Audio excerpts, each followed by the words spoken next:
Allianz, supporting all 32 counties through the Allianz Leagues.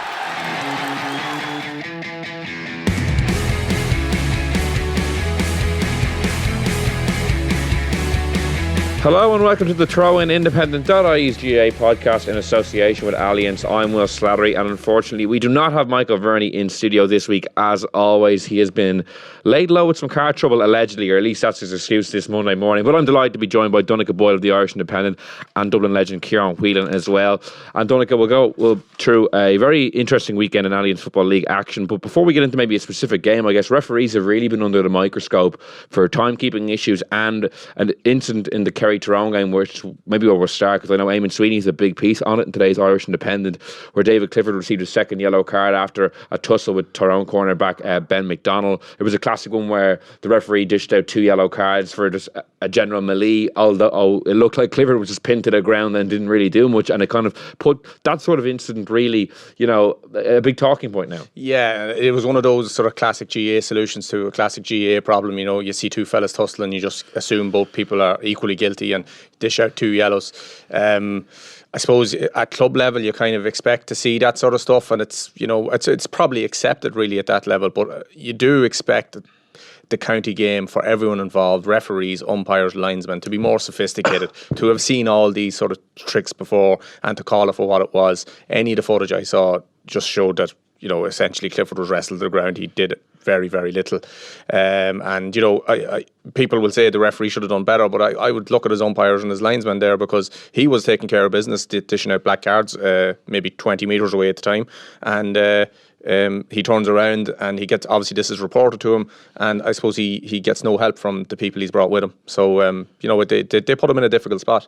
Yeah, Kieran, I guess a big talking point over the last number of years has been maybe umpires and their role, and whether we should have, proper referees in those positions, because oftentimes the referee, has family members or, guys who mightn't be, as experienced as the referee himself in dealing with these matters. Because certainly yesterday, and I saw you discussing it, the road outcome was not reached.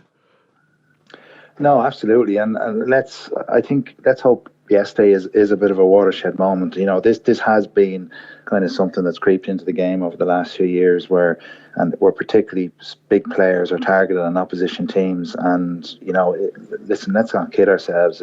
A lot of it comes from managers on the sideline. No matter what level you're playing at, whether it's club level, junior level, inter-county level, managers will try and kind of, wind up key players and drag them into something to try and get them on the yellow or get them sent off. It's been part and parcel of the game. We can't kid ourselves in that regard, but it's crept in at inter-county level, and you'd like to just see a lot more common sense approach that, yes, the referee, they should look at these incidents and say, well, who was the instigator? Who actually caused this incident or started this incident? Because it was quite obvious a substitute had just came on, and maybe, Fergal Kelly should have engaged with the umpire and said, well, what did Clifford start this? Because it was quite clear Clifford was lying on the ground with his hands out. Sometimes key players actually get involved and they get embroiled and they might retaliate, but Clifford certainly didn't do that yesterday, and it was a terrible decision. No support from the umpires, and you're right, they have to be more accountable for key actions in a game that can result in a player getting sent off. So I'd like to think that the referees will get together this week and they'll discuss this and look at it going forward and say, guys, in situations like that, let's look at the context of the incident and see, would it be the defender that's instigating this? And if it is the defender, let's start punishing the defender, and instead of the cop out of just saying it's handy here to give 2 yellow cards, that kind of has to stop. And the only way you'll stop it is by referees engaging properly and saying the instigator is the one that has to be punished. Because we had it, I remember going back 10 years ago, where there was rules put out, if the third man in was always going to be the one that was I remember referees coming into our dressing rooms 10-15 years ago and saying, we're clamping down on the third man in. If 2 lads are tangling together, the third man in is the one that's going to be punished. So they just have to change their approach, a little common sense, and start focusing on who's instigating these incidents and try and stamp it out of the game. Like a lot of these teams that referees have, they've come up with them in a lot of ways. Like they bring their umpires with them, and when they start out in the careers and they come up through the grades, they're with them a lot of the time all the way up. So as I said earlier, like they have surely seen this sort of thing before. If you get to the level of a game where you're given an inter-county match, so that was just sort of it's disappointing to see one of the, I won't call it the oldest trick in the book, but it's certainly in that chapter, and it wasn't called for what it was. And do you think, to Kieran's point, do you think it could be a watershed moment, or do you think there could be, hopefully, I think this could instigate that change that we want? I think the fact that it's and the reason we're talking about it so much is because it's David Clifford. Yeah. And everything he does, obviously, there's a light shone upon it. And I think, this will absolutely focus minds now that, I think if something happens in 2 weeks' time when the Football League comes back, I think referees will be much more cognizant. If the referees meet between now and then, I'm sure it'll be a topic of conversation. Yeah, Kieran, I guess the other big issue in terms of officiating was the timekeeping element of it. Obviously, you had Dublin Monaghan, on Saturday night and the previous game, Dublin Kerry at the start of the league, where a lot more injury time was played. And fair enough, if 5 minutes is called and there's a lot of stoppages or substitutions, there is maybe a need to add on more minutes. But then you have the case that Andy McEntee was referring to yesterday in the defeat to Meath, or to Mayo rather, where the referee maybe didn't add on any extra time, and he was pointing out, is there one rule for certain teams when there's a big TV match, and there's another rule when a game is played, away from, the cameras? Yeah, I don't think that's kind of a fair comment. I can understand his frustration yesterday. I was down in Navan, and obviously, Meath looked like they're going to steal the game, and Kevin McLaughlin got the goal, and Meath were kind of on top in the ascendancy going into injury time. They'd got it back to 1 point, and they were looking, there was an injury in injury time, and they were looking to get something out of the game. It's a third defeat in a row, and I can fully understand his frustration. But I think it really comes back to consistency. I certainly would be all for referees adding the extra time when there is injuries, or if there is cynical play in the injury time period. We the same with Corofin and Kilcoo, and I think it was warranted. Corofin were very cynical in that period, and Kilcoo got the extra opportunity. We the same a few weeks ago where Dublin were very cynical against Kerry in the last couple of minutes, and Kerry got that opportunity. So I would prefer to see teams get the opportunity rather than when there is cynicism involved, or where there is people trying to slow down the clock. So I think Saturday was probably warranted. I don't think there's a different approach to different counties and stuff like that. But, I could understand Danny McEntee's frustration. And again, like, that comes back to consistency. We've seen over the last couple of years there's definitely much more injury time being played in games. There's 5-6 minutes in most games now, and the referees are actually adding on for everything in normal time. So that's why you're going to get an extension of that into injury time if there is delays. So again, it comes back to consistency, and managers now expect that if there is an injury time in the last 4 or 5 minutes, that it's going to be added on. But like, we've also got to look closely at it and say, we're putting huge onus of responsibility on referees with so much going on, particularly in the last few minutes when fellas are pulling and dragging out of everybody and trying to slow the whole thing down, and it results in additional cards and all that sort of stuff. We're seeing it. It's becoming more common, where we're seeing a lot of yellow and black cards in that what you call the red zone, if you want to call it that. So maybe it works in other sports. It's worked in ladies football. Maybe the time factor, we could take it out of control of the referee, because there's enough to be done at the moment. The best sanction that the referee has available to them in that, because players will do almost anything to get over the line in those final few minutes. And the best sanction the referee has is adding time on and basically punishing them for their cynical play by keeping the game alive. I was saying to you before we started, you had the stopwatch out. I came home from. I was a bit surprised by Andy's comments. I thought there was more time. I definitely thought there was more time, but maybe it was just pure frustration on his behalf. So I went home, and the TG Carr player, you could call it up immediately by the time I got back, and I looked at it. The Mayo player that he was referring to, Brian Walsh, he got turned over, got done for overcarrying on 71 minutes and 10 seconds. The whistle blew on. By the time the ball was back in play, it was 71:55. Now, small caveat to that, so that's 45 seconds. Small caveat to that, Brian Walsh got up on 71 minutes and 40 seconds. So there was about a 10-second delay of James McEntee taking the free himself. That was his own, delay. So there was another 30 seconds.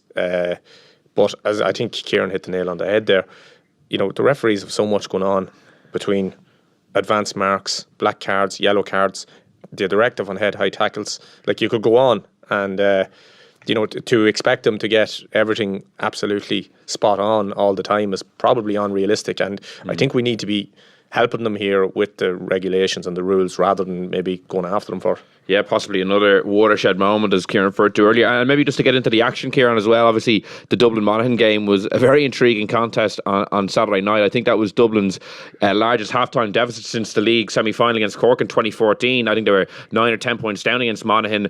And then even with 10 minutes to go, they were 9 points down and yet still salvaged the draw. So while Dessie Farrell will be delighted, I'm sure, with that battling spirit still very much evident, it was a fairly abject performance for large spells. Yeah, absolutely. I think, firstly you have to give Monaghan, I suppose, a lot of credit. They came up very well prepared with a good game plan and, targeted a couple of key Dublin players, I suppose, to nullify their influence. And they were very, very good on the counter-attack. Rory Beggin's long kickouts were excellent. It was kind of going back to those days of Donegal where he was hitting it over the press and Monaghan hurt Dublin at times. So they deserve a lot of credit. But for 60 minutes, they should have won the game. They should have closed it out. It probably felt like a loss to them going up the road because they were still 6 points up after 65 minutes.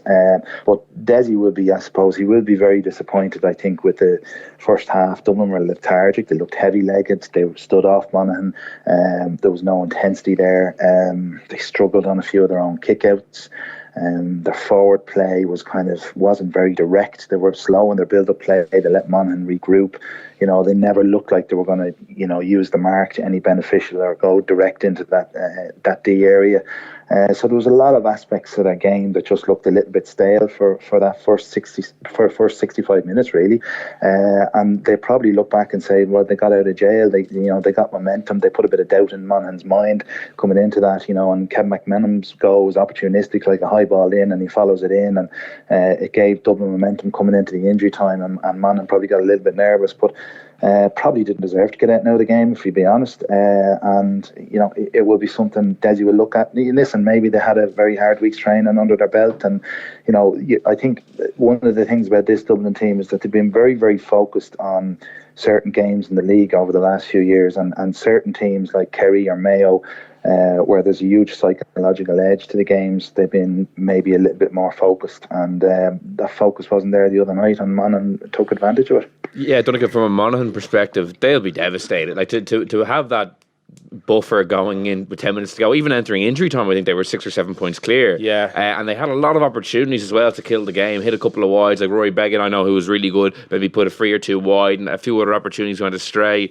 Is it a damaging defeat for them when you get that close to taking such a big scalp? I think it is to an extent, but maybe tempered by the fact that Monaghan have beaten Dublin in the league before, so they know that it's not necessary, wouldn't be a landmark for them in the way that it might be for other teams. But yeah, look, they should have seen it out. There's no doubt about that, and that will sting. The fact, I think you saw the reaction of the players after the game. Like, I think Darren Hughes was up talking to the referee, I presume, about timekeeping again. I didn't get the chance to get the stopwatch out this morning for that one. But I have to say, at the time, it felt like there was a lot of delays and, I suppose, trying to kill the clock going on. So I as I say, if the referee uses extra time beyond the allotted injury time, extra minutes to combat that sort of play, I think that's a good thing.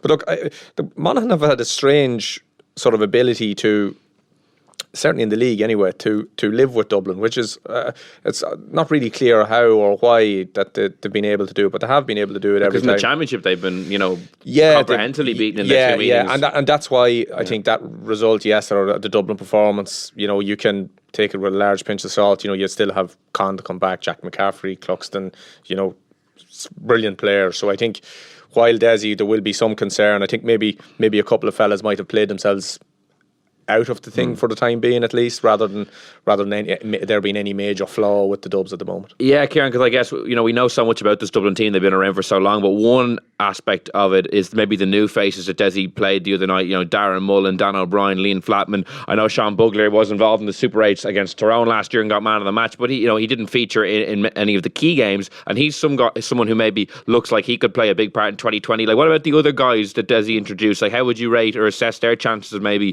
playing a bigger role going forward? Yeah, well, I suppose, listen, it's early days yet, and I suppose what was significant, after Paddy Andrews got injured, but the next three players that Desi took off were kind of the three newer lads, and then took Aaron Byrne off as well, we brought on. So, making, I suppose, your debut or your first big game in Croke Park for the likes of Darren Mullen or Liam Flatman is very intimidating experience, and it can be very nerve-wracking. So I suppose you have to be a little bit patient. Desi's obviously seen something in them, and probably too early to judge them, based on Saturday night's performance. I thought Dan O'Brien done reasonably well. He certainly got on a lot of ball in the first half. He kicked a point. He had that bit of appetite. He looked a little bit more comfortable, and he would have been very happy with the likes of Sean Bugler probably coming off the bench, and he ended up in the right place a good few times, and particularly kicked a very good score turning off his left foot. And I know Sean well from that, going back through the development squad years, and very, very talented player. I always kind of compared him in some ways to Dermot Connolly, that he was so comfortable off both sides, and a very, very good footballer. So that's a huge boost from his perspective. But I think overall, when you look at, Monaghan, the difference probably with Monaghan is that Monaghan would have really focused on Dublin as a big game in terms of measuring where they're at, and came up with to get key matchups right, and focused in on Dublin's strengths, where Dublin may have taken the pitch, with an attitude of let's see how we go here and experiment, and maybe weren't focused in on some of Monaghan's strengths. And I think that can happen sometimes at this stage of the league. So, as I said, they do deserve great credit. Banty has really energised them, and a lot of people probably thought that Monaghan might be a team that might have to go through a bit of transition, but that doesn't look the case at the moment. They look like a team that has a little bit of extra work done, and is going to push towards right to the end of the league. Yeah, Duddick, it's so tight in Division 1. Only 1 point separates first place from seventh place, and even in the results across the weekend, you had Dublin Monaghan drawing on 1 point between Kerry and Tyrone, between Donegal and Galway, and between Meath and Mayo. And we might go to that game in Eden Dork. It was moved from Healy Park, and atrocious conditions, so it did kind of temper maybe how much you can take from the game. But Kerry were 4 points up at half time. I know the Clifford sending off had a huge bearing on maybe them not snatching a late draw, but it was an important win for Mickey Hart, because he does have a week in hand in this league, and obviously Colin McShane's now back in the fold, but it's still maybe a bit of a transitional league for Tyrone. Yeah, and I was in Castleblaney the week before, when Monaghan beat them, and I have to say Monaghan, I think was a 4 points in it at the end, and it was a 4 point hammer. And to be honest, like, Tyrone were all over the place really in a lot of respects, like the kind of things you take for granted from Tyrone that day, like tracking runs, being solid defensively, being difficult to beat, and being physical and in your face. Like, not much of it was there really, and Monaghan really should have won by an awful lot more. Like, I think Tyrone kicked a few late points to put a bit of respectability in the scoreline. Mickey Hart said that as much himself. So yeah, it was an important win and a good week for them too, as you say, with Colin McShane back in. Like, I don't bringing the all-star footballer back, how much involvement he's had over the last while. What have you made of that whole saga? I suppose, there's two ways. Like, just from a GAA point of view, it's great to have the Championship's joint top scorer back in tow for another year.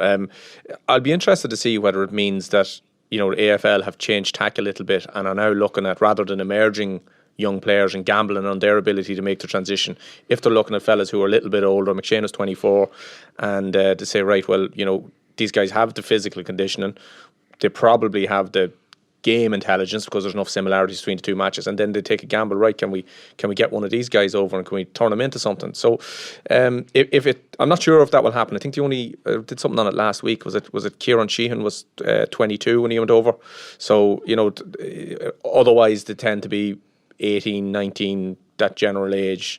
So if it is a sea change of what Aussie rules clubs are looking at, and it seems like Cahill turned the AFL down rather than the AFL deciding, listen, it's too late for them to make the transition. So if that becomes a thing, I think it'll be very interesting. But huge lift for Tyrone, like, he's very important. Yeah, it's a massive boost, Kieran, because obviously Mickey Hart was very vocal in the media about the whole situation about AFL player or AFL clubs taking prominent GA players, and then even when it was announced that he was staying, there was a photo with Mickey Hart, Colin McShane, and his new employer, somewhere up in that part of the world. But yeah, like, so what have you made of how it's developed? Well, listen, it's quite obvious. Mickey Hart looked like he was going to lose one of his key players. An all-star forward. You can't ignore the player welfare and the player career development in the background as well. Guys that can play inter-county football that can be easily forgotten about when they finish and they haven't focused on their career and or even their financial capabilities. So that is important to players, and I think there was obviously some sort of role or job put in place that was appealing to McShane and Mickey Hart is a happy man. Everybody's happy, and he's staying at home because he ran the risk of losing him. So it's quite simple in my view. They just made sure that they'd done something for him to keep him at home. And listen, Tyrone will reap the rewards of that. He came on yesterday. He didn't have much of an impact, I don't think. I didn't see the game, but it's certainly a huge boost for Mickey Hart going forward. Yeah, they made him an offer he couldn't refuse, as Marlon Brando once said. And Kieran, just in terms of Kerry and Tyrone and where they're at, especially with Kerry, because a lot has been made of maybe the defensive side of it, especially after conceding the 2 goals to Galway last weekend. Obviously Clifford has lit up the league thus far, but at the other end, would you still have concerns there? Yeah, absolutely. There's no doubt about it that it's the one area that Kerry need to focus on. They didn't concede a goal yesterday, but they were still potentially opened up at times by all accounts. So, there's no doubting it's the biggest concern among the Kerry supporters at the moment, that they're very, very vulnerable in the back. And Dublin opened them up and Galway have opened them up, and while they have electric forwards that can do damage, and they're certainly in a good space in that regard, there's concerns around their defence, and it's an area that particularly down the middle that Kerry are going to have to focus on over the next few weeks and get right. Last year in the league, when Peter Keane took over, he took quite a defensive approach. He had, the typical 12, 13 men dropping back, he had his half forwards dropping back into space and stuff like that, and closing down oppositions. There was a defensive approach to them, but that's not there this year. They're trying to play more man-on-man football, but they're leaving themselves a little bit exposed. And in terms of maybe a team at the opposite end, you look at Galway and how they've opened up their attack this year with that 1-point win over Donegal yesterday with 2 more goals. They have 5 goals in 3 matches. They had 5 goals across the entire league last year, Kieran. So even in a short space of time, Porrick Joyce really does seem to have given them a bit more licence to attack, or certainly gotten the attack firing in a way that under Kevin Walsh they probably weren't. Yeah, listen, Galway, the story of the league so far. Very unlucky not to get a victory in Kerry. A big win yesterday up in Letterkenny, even though Donegal have a poor record there. But definitely, they've been, I suppose, released a small bit. They probably played in a very rigid system under Kevin Walsh, who took, I thought, a lot of over-the-top criticism in it. He felt at the time he was probably trying to set them up, make them difficult to beat, and he had talent at the other end of the field. But it didn't really work out for them. But the only caution is that it's very, very early in the year. It's still the middle of February. You got to look at the teams that we're talking about that have the bounce at the moment, are the likes of Monaghan and Galway, that are under new management, and you always get a little bit of a bounce in the early stages. Maybe you have a good manager coming in, so it comes with a little bit of help on them. Yes, Galway are in a good position, and people will be looking at them as being prominent contenders for the league, but it's a long way to July and August, so when the ground hardens up, it will be interesting to see where they're at.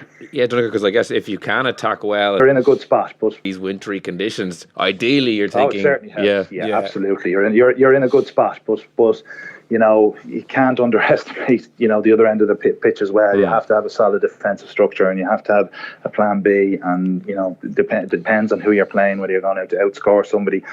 So it's very, very early in the year to judge. We've seen teams in this position before early in the year, and then it kind of comes a little bit unstuck as the year goes on. But definitely, listen, Galway, there's a huge positive I suppose atmosphere around the place. Joyce is releasing them. The players look to be enjoying it, and if the Corofin lads probably to come back into the equation as well. And you feel that Galway have been a sleeping giant for the last couple of years. So, but the real test will come during the summer. And Damien Comer's back. He effectively missed all of last year. I think he played in the very last match. Off the bench, came off the bench, but he effectively missed all of it.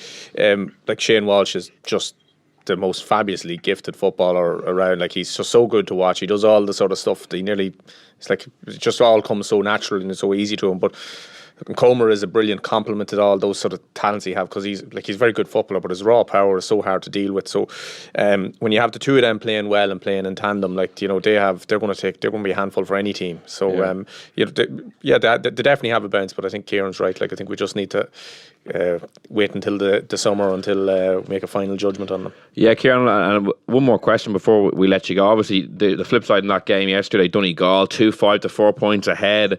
In the second half, and they lose by a point, and then obviously in the first game. My accumulator went down on this. I feel bad for you. And in the first game, I was watching in Nav, and I was there. 7 points up. Oh, jeez, that's grand. That's me bet up. So, and then in the first week against Mayo, similarly, they were 3 points up. I hope you didn't have an accumulator riding that day, Donegal, and Mayo scored a late goal. So Declan Bonner, albeit there's still a lot of positivity on the team with the strength and depth they've built. Two disappointing results where they could have had another win and possibly a draw yesterday as well. Yeah, well, I think, listen, they'll look to take the positives. They'll look to see that they're putting themselves in the position to win games. And while they'll be disappointed that the games got away from them, Donegal, for me, lads, I think our team, I remember speaking to Stephen Rochford last year around All-Ireland final time, and hugely optimistic with the level of talent that he has to work with. And we saw them last year, being so dominant in Ulster, the quality of the forwards they have, the physicality that they have, and they're a young side coming through. I wouldn't be too concerned for Donegal at this point. They were kind of a team probably that flattened out a small bit when they got to the Super 8s last year. So, yes, they'll be disappointed that they've let a couple of games slip, but for me, they're going to be one of the top 4 or 5 teams come the summer. Yeah, Kieran, just one last question, I guess. You mentioned how they've kind of flattened out in the Super 8s. It was 2 years in a row where they won Ulster in style, and then when they got to the last game of the Super 8s with a semi-final place on the line, they ran aground both years. What do you think is missing, or what do you think they do need to do to kick on that this time? Well, I'd say, listen, it's very hard to put a finger on that. Maybe they were excellent in the Ulster Championship last year, and you would have really tipped them to be a semi-final team. So, maybe Declan Bonner is, they struggled possibly in previous leagues, and maybe he's just timing it a lot differently this year. He still has a few players to come back into the fold. So, they won't be able to rectify that until come the summer, until come the Ulster Championship. But as I said, for me, they're a team that has a lot of talent, and I expect they're going to be there come the summer. Owen Bon Gallagher broke his ankle last year, I think after the Ulster final, and that was huge. I remember, was it Martin McHugh saying at the time that he was as big a loss? Well, everyone I suppose talks about Ryan and Michael Murphy, and it's like he was a massive loss to them as well, with his sort of his ability to get forward and break lines and stuff like that. So yeah, that probably is the next step for them now. If that was to happen again this year, you would ask the question. But just on yesterday, just a quick look there, Paddy McBrearty still to come back into it. Don't think we've seen much of Oisín Gallen. No, I don't see him there either. So, there's two serious options. Definitely a team to watch going forward. Kieran, thanks so much for joining us this week. No problem. Lads. Thanks, Kieran. Cheers, Kieran. Cheers. Thanks. Bye. I'm actually worth noting that Paddy McBrearty obviously missed that first, the year previous. He got that knee injury before the Super 8s, wasn't it? When they were eliminated that year by Tyrone. So, that's right, yeah. So they had have to go to battle without kind of key cogs both years. At bad times as well. Yeah, so that will be a really interesting one to watch.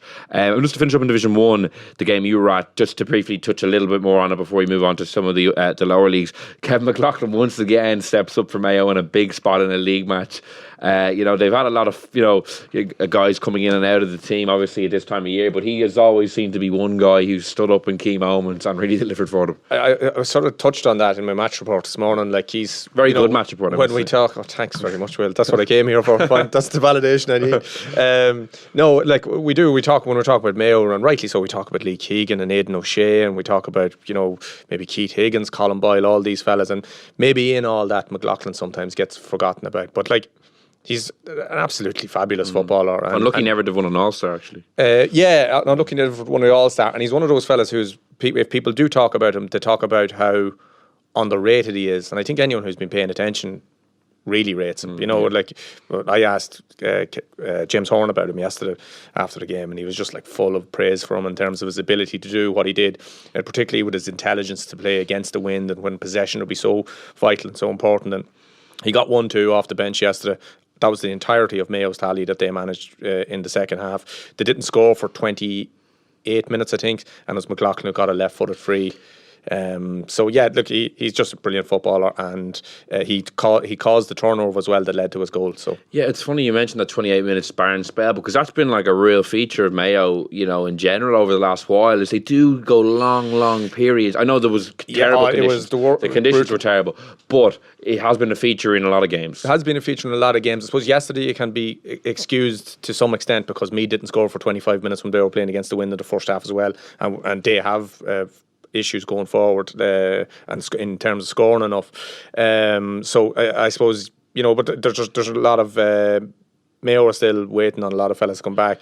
Looks like Colin Boyle's in bother. That was going to be it looks like he's in bother now. He was asked directly, James was asked directly, was it a cruciate injury, and he sort of didn't confirm it but didn't deny it. He said hopefully we'll see him at the end of the year, but there was reports yesterday online. Very tough for a player who I think is going to be 34 this year. Yeah, and a fellow who has found some really good form towards the end of last year as well, and still very an important player for them. So, but it going back to the game itself, like Meath looked at one stage like they could conceivably win the game by scoring 4 times. They were 2-2 to 7 points up, so they took a 1 point lead, and they got 2 second half goals, and until essentially just a Meath defender, Robin Clark, got isolated. McLaughlin sort of forced him into an hour. He coughed it up to Ryan O'Donoghue, who gave it back to McLaughlin. He stuck it in the net, and Meath got 2 more points in the injury time. And then we had the thing earlier we talked about, and Andy saying that there wasn't enough. Andy McAtee saying there wasn't enough time allowed for a stoppage, but it was a real signal for me. Like, I think this was the one, the first 2 rounds they were missing so many players that it was going to be a huge ask. It was going to be a huge ask anyway, and they needed absolutely everyone. They got a few players back over the last couple of weeks, and it's no coincidence that they went closer yesterday than they did at any stage previous in the league to getting the win. Yeah, something we talked about last week, and I think it's probably better to ask you, because obviously as a Meath man you'll probably maybe be more in tune with the what people are feeling down there. But we've seen over the course of the last couple of years teams get promoted to Division 1 after really wanting to get up there, and then have quite a chastising experience up there, and it can leave a hangover going into the Championship. And like this, for Meath in particular, they were fighting for 10 years to get back up to here. And if they were to go on and say lose 7 matches, 6 matches, how damaging do you think it could be?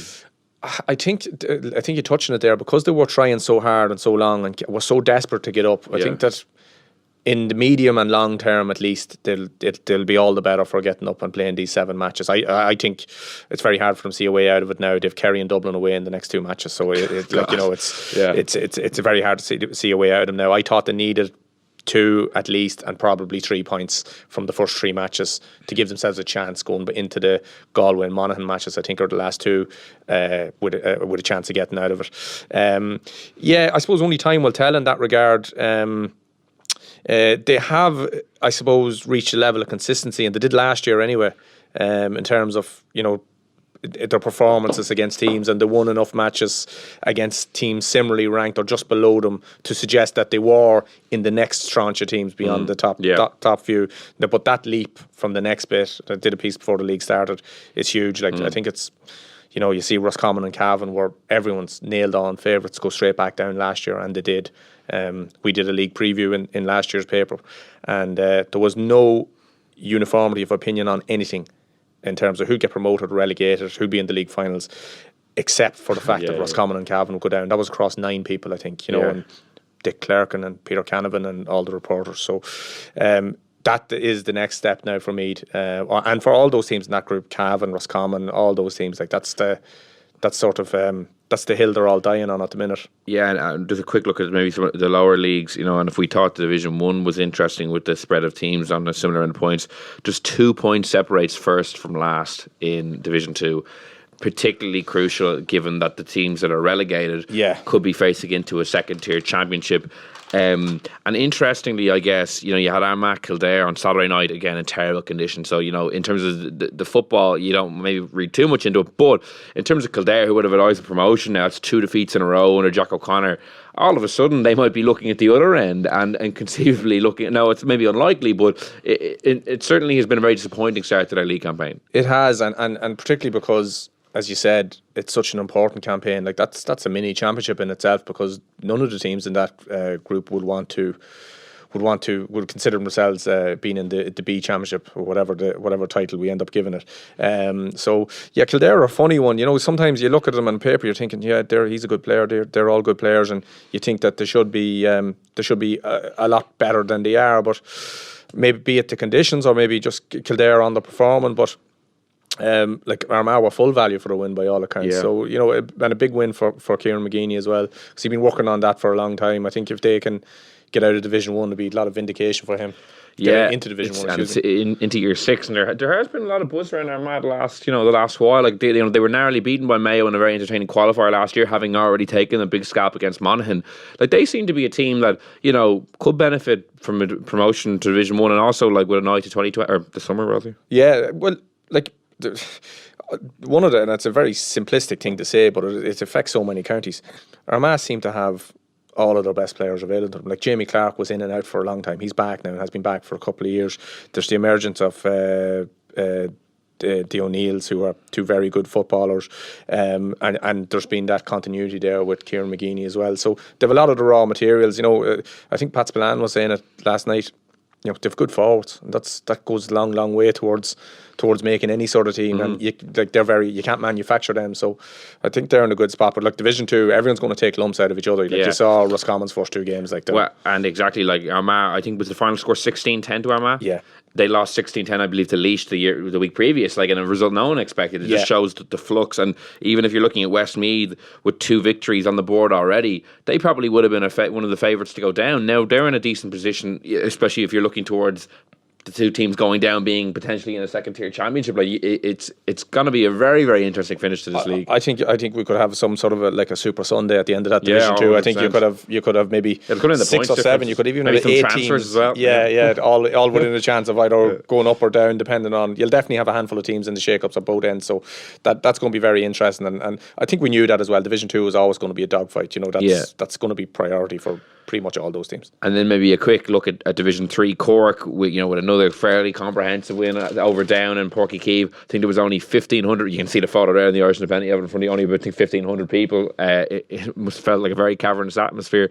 It looks like they're going to coast to probably 7 from 7. Yeah, and I think that most people expected that at the start of the year. I think the Cork we saw at the start of last year that got relegated from Division 2 versus the Cork we saw in the Super 8s, I think that the team at the end of the year was a truer reflection of the team and their talents.